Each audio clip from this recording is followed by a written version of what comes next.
రాజశేఖర రెడ్డి గారి 16వ వర్ధంతి ఈ సందర్భంగా ఇక్కడికి రాజశేఖర రెడ్డి గారికి నివాళులు అర్పించడానికి ఎంతో మంది అభిమానులు ఈరోజు ఇక్కడికి రావడం జరిగింది. వారందరికీ కృతజ్ఞతలు చెప్పుకుంటూ రాలేకపోయిన వారికి కూడా రాజశేఖర రెడ్డి గారిని ఎంతో ప్రేమించిన వారు ఎంతో మంది ఉన్నారు. కోట్ల మంది ప్రజల గుండెల్లో రాజశేఖర రెడ్డి గారు ఉన్నారు.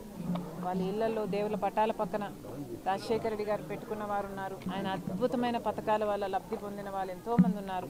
వాళ్ళందరికీ కూడా రాజశేఖర రెడ్డి గారి మీద ఉన్న వారికి ఉన్న అభిమానానికే మనస్ఫూర్తిగా కృతజ్ఞతలు చెప్పుకుంటున్నాం. మరొకసారి ఈరోజు మనందరము గుర్తు చేసుకోవాలి రాజశేఖర రెడ్డి గారి అద్భుతమైన జీవితం.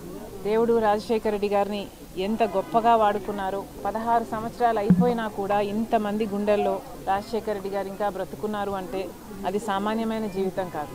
ఆరోగ్యశ్రీ అయినా, రైతులకి ఉచితంగా విద్యుత్ అయినా, ఫీజు రీయింబర్స్మెంట్ అయినా, ఇలాంటి ఎన్నో అద్భుతమైన పథకాలు రాజశేఖర రెడ్డి గారి గుండెల్లో నుంచి పుట్టిన పథకాలు.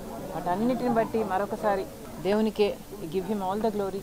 అండ్ ఇంత అద్భుతమైన జీవితం రాజశేఖర రెడ్డి గారికి ఇచ్చారు.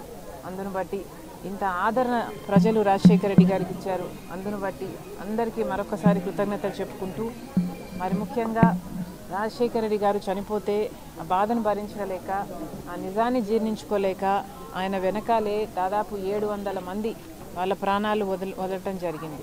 వాళ్ళందరికీ కూడా వారికి ఈరోజు రాజశేఖర రెడ్డి గారి కుటుంబం, రాజశేఖర రెడ్డి గారి అభిమానులు మనస్ఫూర్తిగా నివాళులు అర్పిస్తున్నాం.